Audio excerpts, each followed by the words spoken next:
Mega Hawlucha! Hold it! Why does it look like this, though? What lore led to this ludicrous wrestler? Well, let's time travel to the past and see my reaction to it first. It's Mega Hawlucha, right?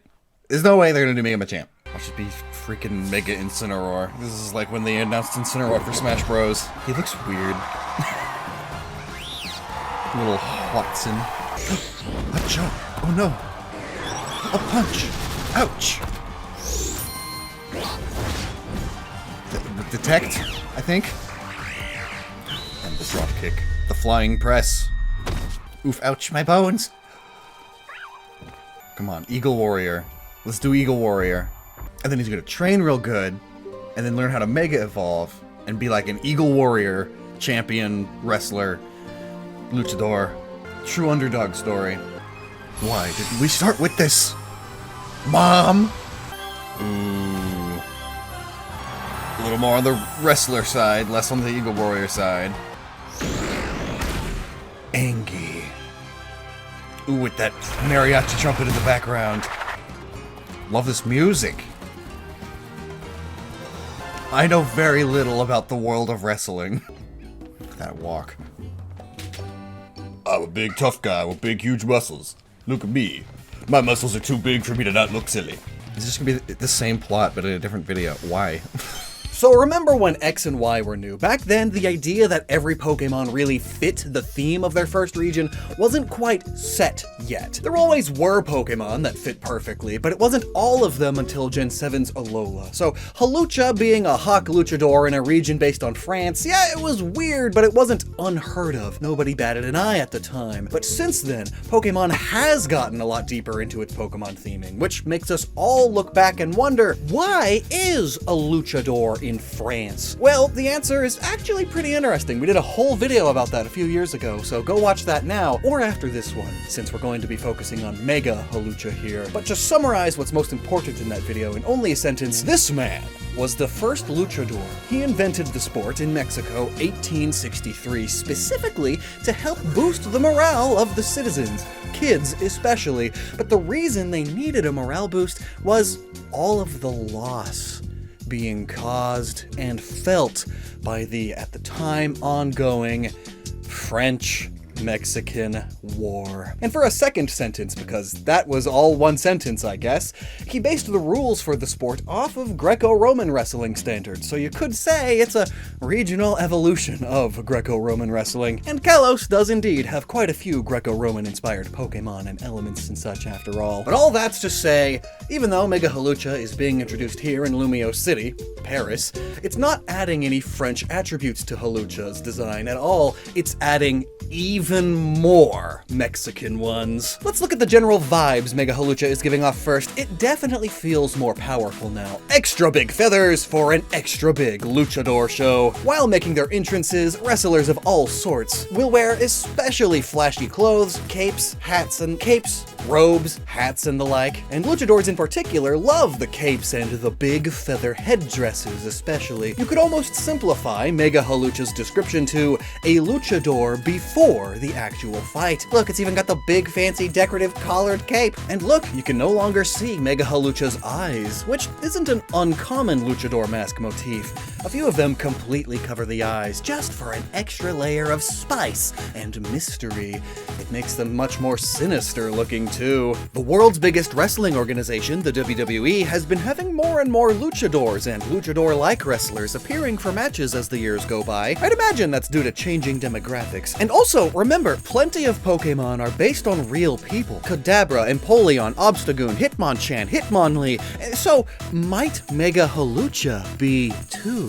Rey Mysterio shares quite a few similarities. Big-time WWE Hall of Famer with a luchador mask. A mask of varying colors, he has different masks, but black and gold seems to be a main one. Oh, and you know that kick move Hawlucha did? Take a guess what one of Rey's favorite moves is. Oh, man! Settle with Lashley after It's a great game. Oh, what a try! And up, here he is, pre-match. Huge feather headdress, black and gold poncho thing. Wait, that headdress, it's got the huge eagle beak. He's dressing like an eagle warrior, a perfect homage to his roots. So let's get to explaining that. Big feathers on the head is often designed shorthand for powerful and ancient. Hence, Koraidon, the ancient winged king Pokemon, having them too. And from war bonnets to headdresses worn by spiritual leaders and kings, the Americas were big on the idea. Look at Moctezuma's.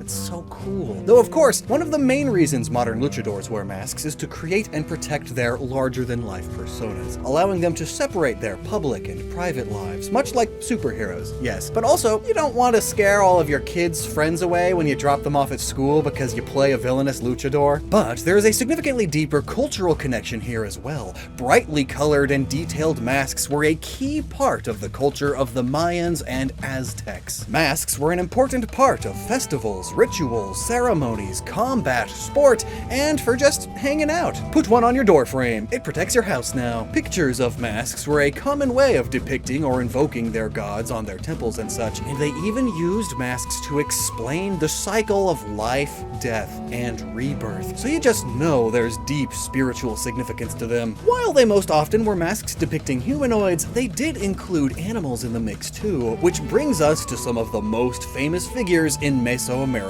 history. Jaguar and eagle warriors, with their masks made to resemble or even made of those formidable creatures. Given that Hawlucha's a bird, a Huatzin specifically, more details in Hawlucha's video, I think that Eagle Warrior connection is an easy one to make. Eagle Warriors were the elite warriors, essentially the black belt of the Aztec world. Now, there were higher ranks though, but those typically weren't available to commoners, so it was a black belt for a commoner in the Aztec world. The Cacique, or the Shorn Ones, was the true highest rank a noble warrior could be, and I hope I'm not the worst at that pronunciation. But they were not nearly as numerous, and their decor was not quite as iconic or bird-like. So I think it's fine to stick with the Eagle Warrior as the big peak warrior guy to design a Mega off of. And yeah, they very much did dress up like a bird furry, only with much, much more respect. You respect this man because he can kill you. Eagle warriors were covered at least head to knees with feathers, and typically topped with a mask or helmet resembling a beak, or even an entire eagle head. Sometimes they even included talons on their knees, which seems a bit unwieldy, but I guess that just adds to their intimidation factor. Though it is a bit silly, but even Mega Hawlucha's extra long loin feathers are akin to the long loin cloths Eagle Warriors are often depicted wearing, like the main goal of the Eagle and Jaguar Warriors. Like Pokemon, their goal was not to kill everyone around them, but to catch them all. In fact, the number of enemy captives they brought in alive directly affected their military ranking. So you could almost think of them as an ancient Black Ops team. But don't think them capturing their enemies rather than killing all of them was an act of kindness per se. The goal was always to capture them so they could later be sacrificed to their gods. It's the one thing the Aztecs loved more than chocolate. Human sacrifice. That's also part of why Montezuma's a in the Civilization games, but I bet he'd make a great wrestler with an outfit like that. But really, what better way is there to Mega Evolve a Luchador, which in a way descend from Eagle Warriors, the peak warriors for most folks in the past, but in the same region as Luchadors, especially as a pre-European contact symbol. It's just too good. Learn more about Hawlucha in this video here, and until next time, never stop using your noggin. Ow, that was the wall.